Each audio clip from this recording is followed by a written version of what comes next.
Jadi kebetulan materi yang saya teliti adalah kepemimpinan perempuan. Nah, yang saya ingin tahu 4 hal di sini adalah tentang pemimpin perempuan, yaitu Bu Rektor itu dari proses kepemilihannya, kok bisa perempuan bisa menjadi pemimpin di Unitomo, ya gitu. Karena menurut saya dari kita melihat sejarahnya kan belum pernah apakah tidak mengalami kendala. Yang kedua tentang istilahnya penerimaan dari kawan-kawan tentang pemimpin perempuan seperti apa gitu. Apakah lebih familiar atau lebih bisa mengayomi semacam seperti itu, atau orientasi tugas atau orientasi hubungan itu semakin baik, mempola di Unitomo ini seperti apa gitu. Jadi cara beliau untuk mengguide semua unsur yang ada di bawahnya itu. Seperti itu, Pak. Ya, baik ya. Terkait dengan kepemimpinan perempuan, sebetulnya kita itu tidak membeda-bedakan itu perempuan atau laki-laki. Tapi kita melihat sebetulnya terkait dengan kapasitas orang. Kapasitas orang. Kedua, terkait dengan aksesabilitas orang. Nah, ketika dia punya kapabilitas, ketika dia teman-teman itu ternyata nyaman orangnya, artinya tidak melihat laki-laki atau perempuan. Kemudian ketika teman-teman itu sudah sama bahasanya, sama persepsinya, adapun senat itu hanya bagian dari proses saja. Ketika kita sudah sepakat, sudah setuju, baru melalui proses mekanisme senatan itu. Tapi sebetulnya kita itu sebelumnya sudah punya pandangan-pandangan. Itu saya kira pertama kita tidak membeda-bedakan, yang kedua karena memang kapabilitas orang, ketiga aksesabilitas orang, ketiga karena memang kita melihat kapabilitas orang itu bisa dilihat dari intelektualnya maupun sosialnya maupun jejaringnya. Nah, tentu orang-orang yang kita pilih itu orang-orang yang punya kelebihan daripada yang lain. Apalagi kita juga tahu Bu Rektor ini juga aksesibilitasnya, kemudian juga kapabilitasnya, jejaringnya, termasuk juga itu tadi. Saya kira semua teman-teman sudah bisa menerima itu semua sehingga terwujud lewat senat itu ya dengan suara bulat untuk memilih beliau. Itu. Jadi dukungannya full, Pak. Kalau dukungannya ya ada calonnya kemarin kan dua itu tentunya mayoritasnya ya ke beliaunya. Ya. Semasa beliaunya menjabat, ada dalam perjalanan ini yang dirasakan sesuatu yang lebih cepat berlarinya atau masih dalam posisi biasa begitu? Untuk ya karena kan tentunya dalam rangka peningkatan mutu perguruan tinggi di era yang seperti sekarang ini kan butuh strategi khusus gitu. Saya kira beliau itu juga dengan kapasitasnya itu tidak ada hambatan, tidak ada kendala, dan apalagi teman-teman itu sudah sejak awal memang sudah satu visi, satu bahasa, satu motivasi untuk memajukan lembaga ini menjadi lebih baik. Sehingga adapun ritme, adapun dinamika itu saya kira namanya organisasi pasti ada. Tapi kan itu tidak menjadi kendala. Saya kira tidak ada masalah. Jadi tidak terjadi kendala secara kultural karena faktor perempuan dan laki-laki, Pak. Kalau itu saya kira tidak ada kendala. Tidak ada kendala. Yang penting ada kapasitas, kemampuan untuk mengatur. Iya. Karena kita menyadari kita ini kan namanya sudah rektor, namanya sudah wakil rektor, tentu mereka terpilih baik rektor maupun wakil rektor itu punya kematangan emosional. Artinya dinamika seperti itu bagi orang lain mungkin bagi mereka yang belum matang emosinya mungkin dianggap jadi masalah. Tapi bagi kita yang sudah, saya kan sebetulnya kemarin sebelum Maret 2 ini kan Maret 3. Jadi dinamika ataupun gesekan ketika namanya berorganisasi Iya, itu kan pasti dinamikanya iya, tinggi. ada dinamika. Tapi ketika kita sudah terbiasa hal-hal berorganisasi, saya kira itu bukanlah menjadi masalah karena memang itu bagian dari organisasi.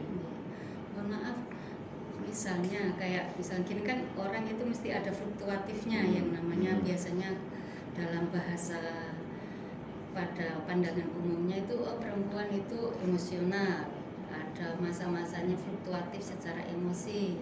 Kalau saya melihatnya bukan ke pimpinan saya, Begitu saya ya? melihatnya kepada istri saya. Saya lebih baik nyoroti kepada personal saja lah, bukan pada pimpinan.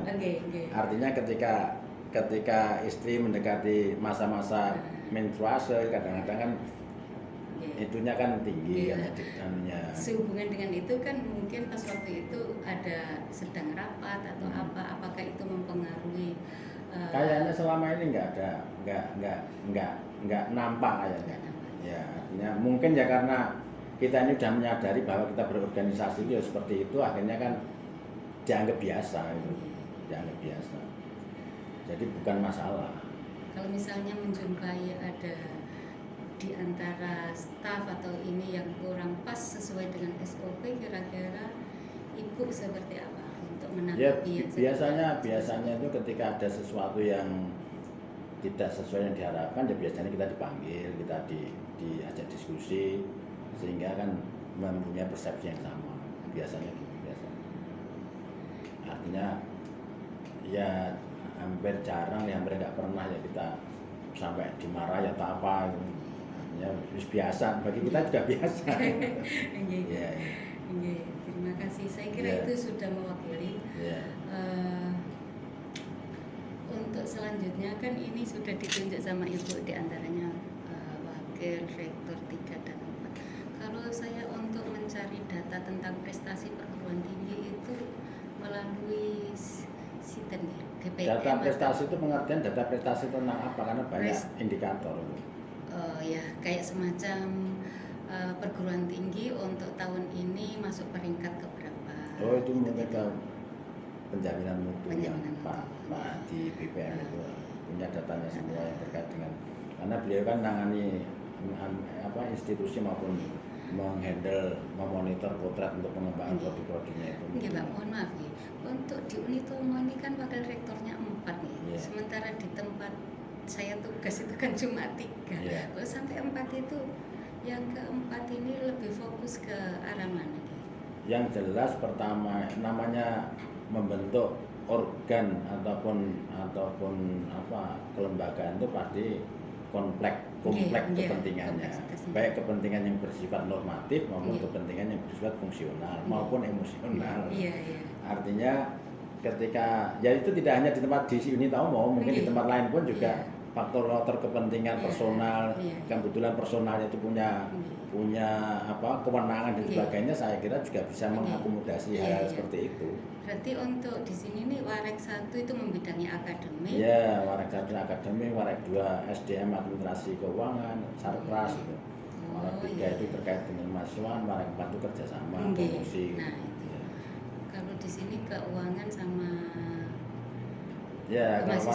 kalau Warek 2 itu Sarpras, keuangan sama SDM. Untuk dari sumber keuangan Unitomo itu dari SPP. Kalau sumber keuangan memang masih prioritas utama dari penerimaan mahasiswa.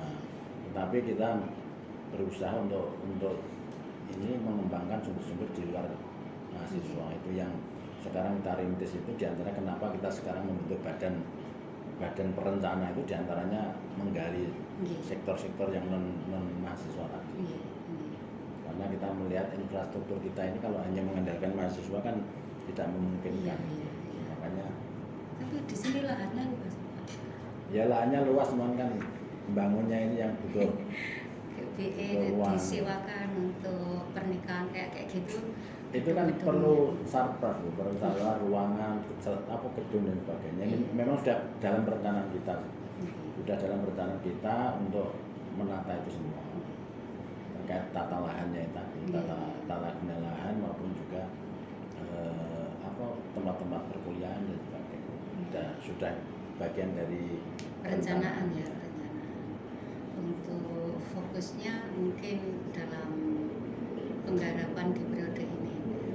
Kalau penggarapan di periode ini ya sebetulnya baik fisik non Masa fisik, sudah pandemi ini kan sudah lumayan. fisik maupun non fisik itu sudah kita rencanakan semua.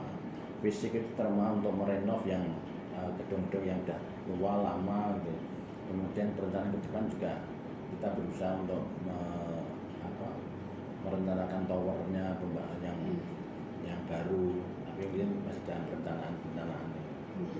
Tapi untuk sementara ini jalan ya kita tiada hari untuk tetap merenovasi ya, sesuai kemampuan kita. Iya. Terima kasih Pak ya. Ini saya kira biar tidak terlalu lama mengambil waktunya panjenengan, saya butuh juga dokumentasi sebentar.